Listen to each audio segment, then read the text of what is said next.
India news देख रहे हैं आप और आपके साथ हूं मैं डॉक्टर जयती मिश्रा। चलिए बुलेटिन की शुरुआत करेंगे बड़ी खबर के साथ। नेता प्रतिपक्ष टीकाराम जूली और सचिन पायलट की मुलाकात हुई है। सचिन पायलट के ऑफिस में दोनों नेताओं की चर्चा हुई। यहां पर जानकारी आपको दे दें कि 24 अकबर रोड स्थित AICC हेडक्वार्टर स्थित दफ्तर में फिलहाल भी मुलाकात जारी है। ऐसी जानकारी दानिश अबरार ने भी सचिन पायलट से मुलाकात की और टीकाराम जूली से भी मुलाकात हुई है। ये मुलाकात अभी जारी है। नेता प्रतिपक्ष टीकाराम जूली और सचिन पायलट, हालांकि कांग्रेस, राजस्थान कांग्रेस की जब हम बात करते हैं सचिन पायलट, उसमें एक बड़ा चेहरा, उभरता हुआ चेहरा। हालांकि अभी से कांग्रेस पार्टी जो आने वाले विधानसभा चुनाव है कुछ सालों के बाद उनकी तैयारियों में जुटी हुई है, लिहाजा इस एक्टिविटी को, जो मुलाकातों का सिलसिला इन दिनों चल रहा है, हाल ही में जब दौसा में शक्ति प्रदर्शन भी हुआ था, एक बड़ी सभा जहां पर की गई थी और सभी बड़े चेहरे वहां पर जुटे। इसी बीच अब जानकारी नेता प्रतिपक्ष टीकाराम जूली और सचिन पायलट की भी मुलाकात। हमारे साथ सहयोगी दिनेश डांगी जुड़े हुए हैं इस पर ज्यादा जानकारी के साथ। दिनेश, सचिन पायलट और टीकाराम जूली, इन दोनों की मुलाकात फिलहाल चल रही है। साथ ही साथ दानिश अबरार भी पहुंचे, उन्होंने भी दफ्तर पहुंचकर मुलाकात की। क्या मायने निकाले जा सकते हैं, कितनी इंपॉर्टेंट फिलहाल जो बैठक है वो जारी? जी देखिए, सचिन पायलट भी कई दिनों से दिल्ली में मौजूद है, तो वहीं नेता प्रतिपक्ष टीकाराम जूली भी पिछले 3 दिन से दिल्ली दौरे पर है। आज नेता विपक्ष राहुल गांधी का जन्मदिन है, इसलिए ये नेता पहले AICC 24 अकबर रोड स्थित मुख्यालय पर पहुंचे और इन्होंने नेता विपक्ष राहुल गांधी से व्यक्तिगत मिलकर उनको जन्मदिन की शुभकामनाएं दी। शुभकामनाएं देने के बाद टीकाराम जूली जो उस AICC मुख्यालय में सचिन पायलट का जो ऑफिस है उस ऑफिस में पहुंचते हैं और पिछले करीब आधे घंटे से दोनों दिग्गज नेताओं में यहाँ पर वार्ता जारी है। और जाहिर सी बात है, राजस्थान कांग्रेस संगठन की गतिविधियां और कई पॉलिटिकल इश्यूज को लेकर बंद कमरे में ये टीकाराम जूली और सचिन पायलट के बीच मुलाकात जारी है, बैठकों का दौर जारी है। और पिछले कई दिनों से आप देख सकते हैं तमाम जो दिग्गज नेता है किसी न किसी बहाने आपस में मिल रहे हैं, चाहे निमंत्रण देना हो, पुण्यतिथि का कार्यक्रम हो या संगठन की गतिविधियों को लेकर फीडबैक। तो कांग्रेस के लिए कह सकते हैं कि ऑल इज वेल है कि इस तरह नेता आपस में मिल रहे हैं, बातचीत कर रहे हैं। और सचिन पायलट ने भी पिछले दिनों बयान दिया था कि सबको मिलकर एकजुट होकर चुनाव यहाँ पर लड़ना होगा। तो 2 दिग्गज नेताओं के बीच ये मुलाकात जारी है।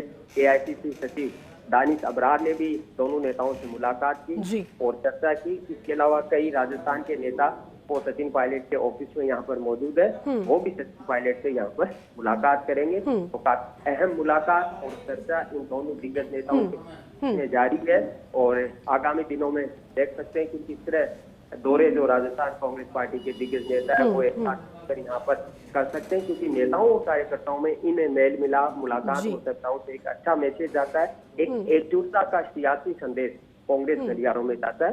तो उसी को लेकर हालांकि और 3 मसलों पर बातचीत हुई, ये यहाँ पर सामने नहीं आ रहा, लेकिन इस मुलाकात और चर्चा के कई मायने अब निकाले जा रहे हैं। हिंदुस्तान पाकिस्तान के साथ ये सांझी सीज़फायर करवाया है और कश्मीर का भी उन्होंने, उनके उपराष्ट्रपति, उनके विदेश मंत्री ने कई बार कहा कि हम मीडिएशन की बात कर सकते हैं।